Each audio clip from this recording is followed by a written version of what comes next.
तीसरे दिन पूर्व विधायक अनंत प्रताप देव ने किया नॉमिनेशन। झारखंड विधानसभा 2024 चुनाव के पहले चरण के मतदान के लिए आज नामांकन के तीसरे दिन भवनाथपुर विधानसभा क्षेत्र से झामुमो प्रत्याशी पूर्व विधायक अनंत प्रताप देव उर्फ छोटे राजा ने नॉमिनेशन किया।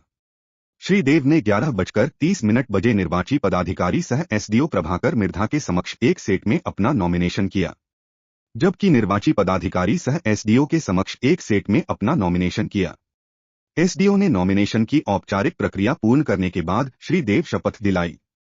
नामांकन के पूर्व अनंत प्रताप देव श्री बंशीधर मंदिर में पूजा अर्चना के बाद अपने समर्थकों के साथ कचहरी पहुंचे।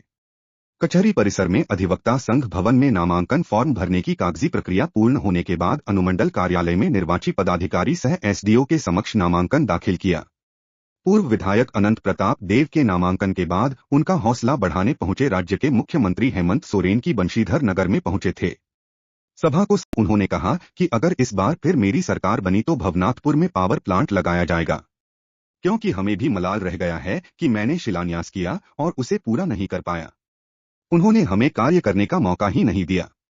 उन्होंने कहा कि सरकार बनाने के बाद 2 साल तो कोरोना खा गया, 2 साल लड़ने में बीत गया। बिना केंद्र सरकार के मदद के हमने 4 साल सरकार चलाया।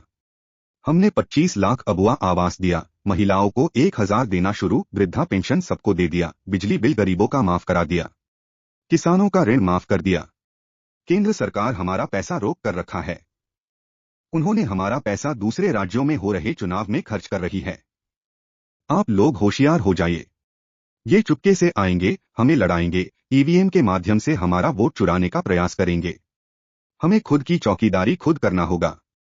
उन्होंने कहा कि हमारा गांव मजबूत होगा तो जिला भी मजबूत होगा, जिला मजबूत होगा तो फिर राज्य भी मजबूत होगा।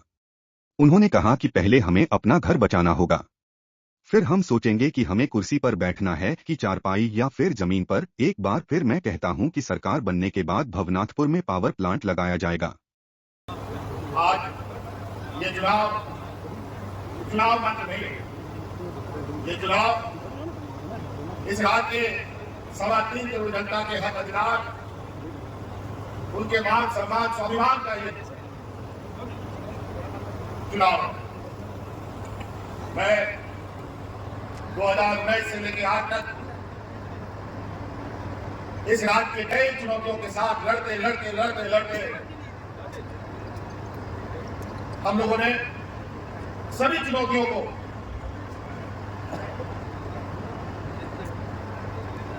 पूरी सरकार मुस्तैदी के साथ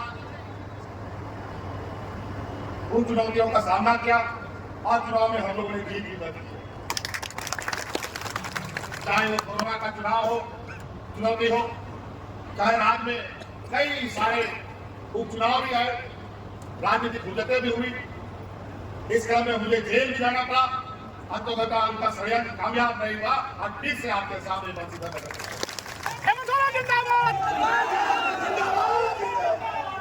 हमारी आशा उम्मीद के साथ इस बंशीधर नगर का आशीर्वाद कहीं ना कहीं हम सभी पर है, क्योंकि बाबा बंशीधर का ये त्योहार को राष्ट्रीय त्योहार का सम्मान भी हमें मिलता है। राज अलग होने के बाद सबसे अधिक इस राज्य में भारतीय जनता पार्टी और उनके सहयोगियों ने चलाया, लेकिन इस राज्य का क्या हालत था कि लोग हाथ में राशन कार्ड लेकर के भाग करके मरता था। लेकिन आज वही राज अपने ताकत पर केंद्र सरकार के बिना सहयोग के हम लोग इस राज्य की जनता की सेवा में लगे। आज ये लोग गरीबों के आवास के लिए हमें पैसा नहीं दिए, हम इनके सामने नाक करते रह गए, लेकिन ये लोग पैसा नहीं दिए।